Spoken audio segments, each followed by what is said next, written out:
I think this is a great lesson for the fall and so much versatility with this lesson. So you can have a lot of fun with different patterns. I am going to show you some other ones that'll give you some great ideas. Here's one that's painted. Here's another one that's painted. And a third one that's painted. And then another one that's just kind of fun, just to have a good time with it, is to kind of put something in like this. You can kind of have fun with it, really loose painting. But I also want you to know this would be an awesome lesson for colored pencils as well as markers. I would love this lesson in markers, nice and bright and vibrant. And remember, it doesn't have to be realistic colors or designs. Now, actual owl's eyes, the pupil is completely centered. If you turn it and move it a little bit, like I did and played with these, it actually makes it look more animated. So if you want to go more realistic, remember that the pupil should be perfectly centered. Also, you could freeze on some of these drawings and just kind of look at them for ideas, but then come up with your own. So I'm going to go ahead and start now. And I'm going to give you 3 new ideas. So if you don't like one of these, you could go back to the other ones and have a really fun time with this. So when you first start making these owls, they're going to look kind of like cats. So I wanted to warn you of that. I like to give myself a spot to put my owls and then start with one in the center so I can have room for 3. So I'm just going to make kind of a U shape here really easily like this. And then I'm going to just tuck in for the little ear tufts on each side and then make a curve at the top. Now this is kind of a short little fat one. See what I mean? They kind of look like cats at first. So it depends on what you do with it. So for this guy, I think what I'll do is start with really large eyes. And I think I'll put in the beak first in just a basic triangle like that. And then start with really big curves coming back into this shape, and then really big curves. Now, the more rings you put around the eye, the more designs you can put in. I'm going to start by putting kind of the pupil in, like this, very centered in each one. Remember that actual owl eyes are pretty far apart, so if you draw them farther apart, they will look better than if you make them close up. Close up tends to make your owls look cross-eyed. Then I'm just going to put a ring around it like this. Now, this would be more of a realistic eye. But if I decided that I wanted to make a pupil in here, I could move a pupil to the side, or I could have used that ring as a pupil. That would just make that pupil a lot smaller.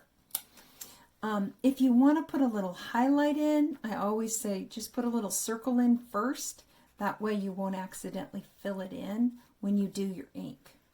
Now, when you do put in pupils, it's really important that you get them similar in size. The rest of the eye doesn't matter that much, so I always kind of check them and make sure they're close, and then put rings around it. Now, this would be an animated eye. You can notice he's kind of looking to the side.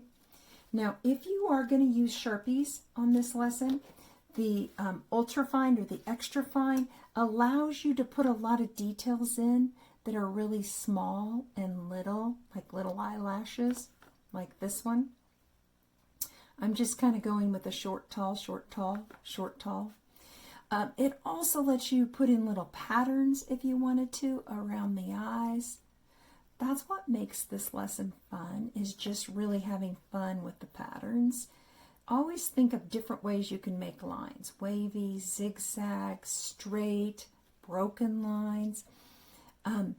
There's a lot of really fun things out on the internet. If you put in different types of lines, you might get some great ideas.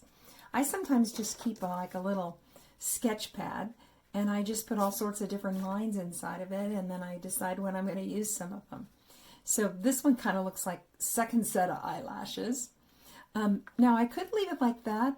I think I'm just going to give it a little bit of an eyebrow. I shouldn't say eyebrow, eyelid. Like that. Okay, open that eye up.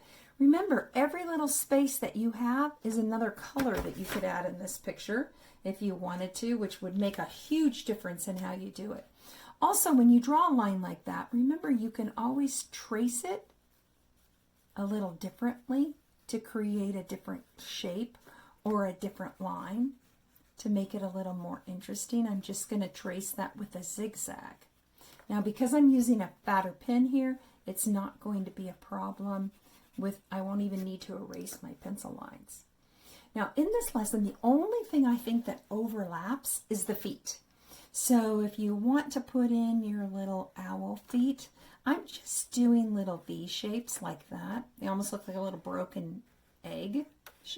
You could come up with something probably a little more interesting than that, but I just made it real simple because to me the whole thing is really about the patterns that I gave them. Now this pin right here is a fine point and this is an extra fine point. Now when you put his little wings, think about making them fit him. So you don't want to have giant wings on a little owl, but actually owl wings are pretty long, so it's up to you. I'm going to actually let them go all the way down and touch the branch and put them in kind of as in a leaf shape. Remember that you could have them go up so he kind of looks like he's looking up and in the air. I probably wouldn't go any longer than his toes. I think they might be too long then. And then you can kind of think about these little ear tufts. They aren't really ears. I'm sure you probably know that. But the great horned owl has these little ears, tufts that are basically feathers that stick up. And so they're a nice little addition to some contemporary stylized owls like I'm doing. So I'm going to bring this guy back in. See how I have different patterns in here and different patterns? I'm not going to spend too much time on patterns today. I'm just going to show you a few because you could just look at them and figure it out. Okay, so I want to make a different shape for the other two. Now this one, I gave it kind of a female look, kind of making it look a little sassy with the eyelashes, and she has kind of a little bit of a curved figure here where she comes in. And I think this one looks a little bit more like a boy. But that's my interpretation. You may be going, yeah, sure. But I like the long beak on this one, the wide beak here, the little triangle beak here. Just pointing out some differences.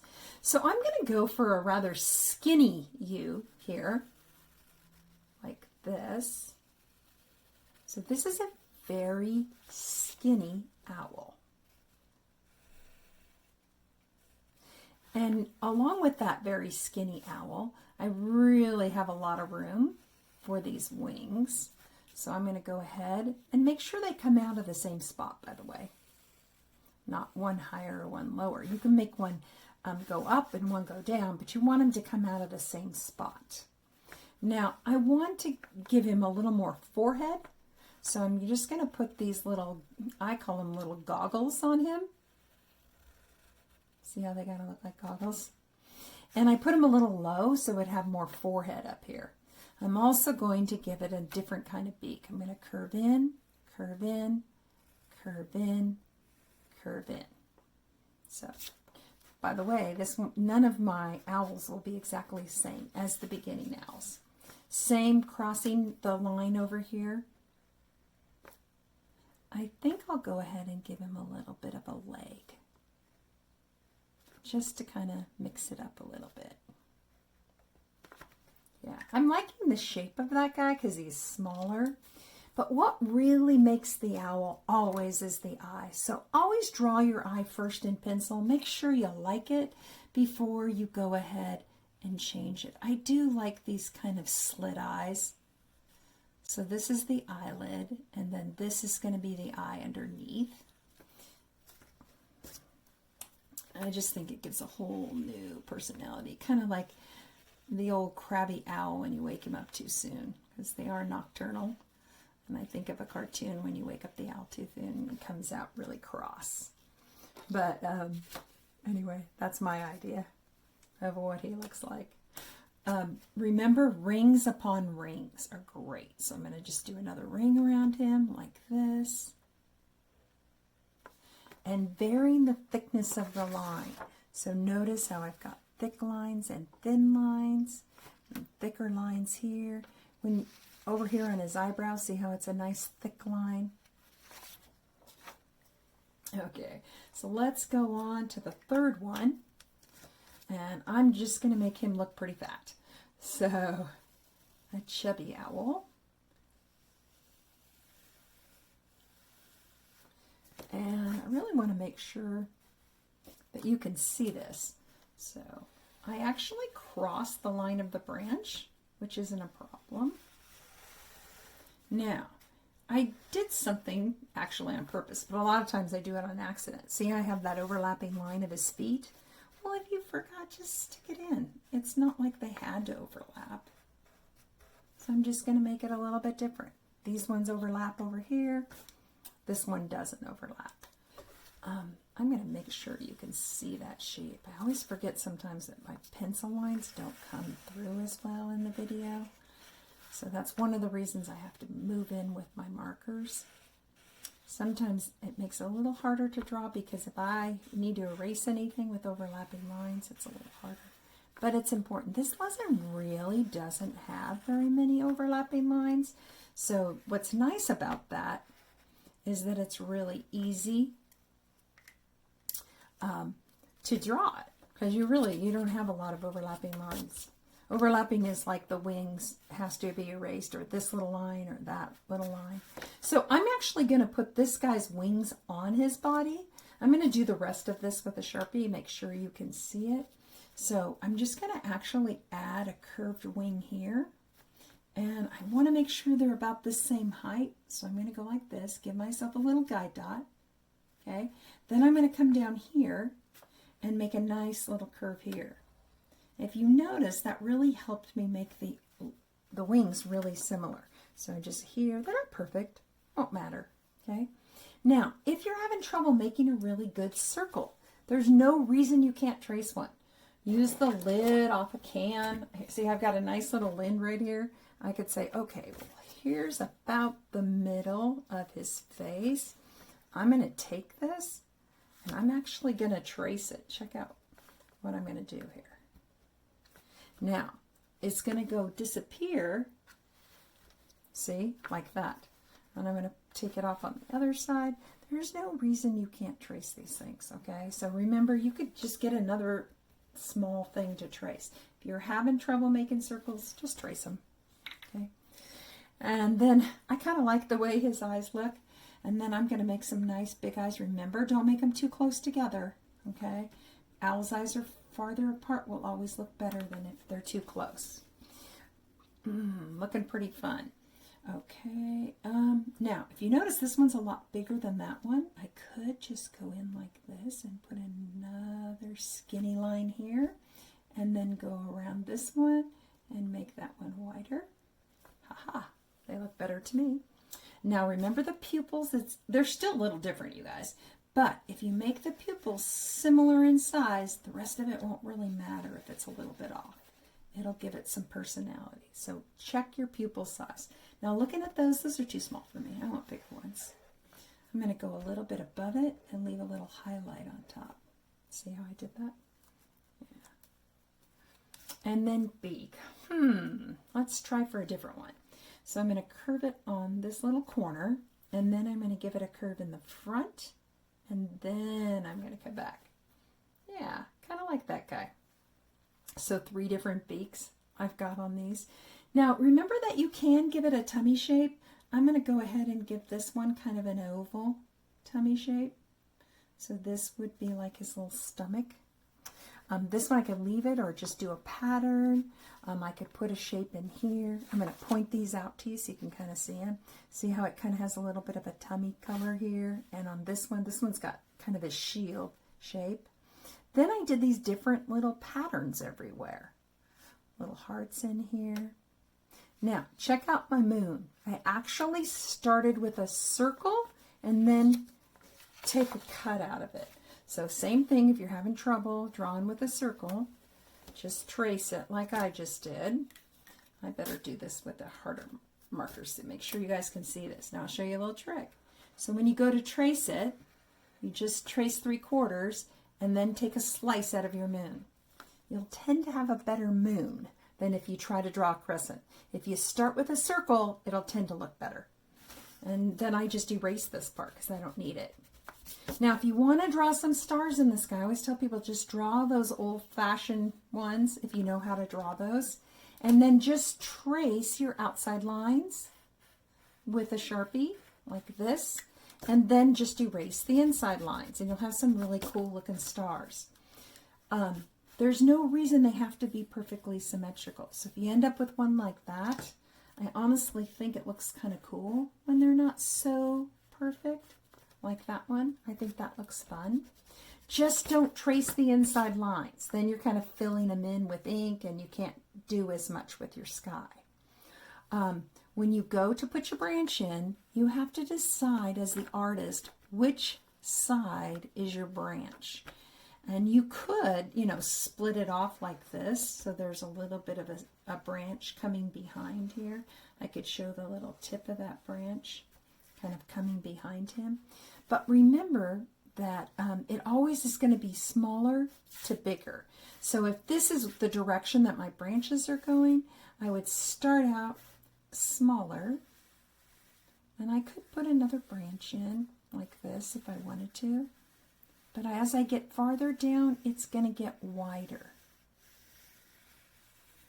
Like that. That kind of shows like the trees over on this side, and you're seeing the branches come through.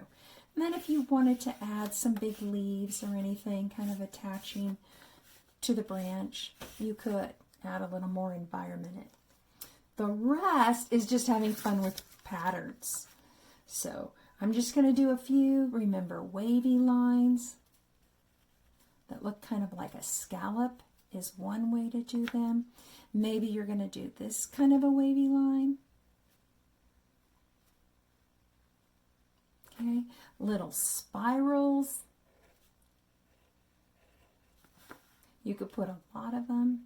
Remember to use the edges of your picture and let the spirals kind of run on and off like this. Another way, I think I'd like a little one right there. I just keep adding them till I like. Obviously, if I was doing the scallops, I would add them on this side. If I was doing wavy lines, I would add them on this side. You could actually get a little more stylized. It doesn't have to be the same. You could just have kind of fun with it. Got a little squirrel here, a little squirrel there, and just play with it. And so you go, wow, you know, I kind of like that. Maybe I'll make the line go from thin to thick. This gives it a little bit more of a calligraphy line where the line varies in width.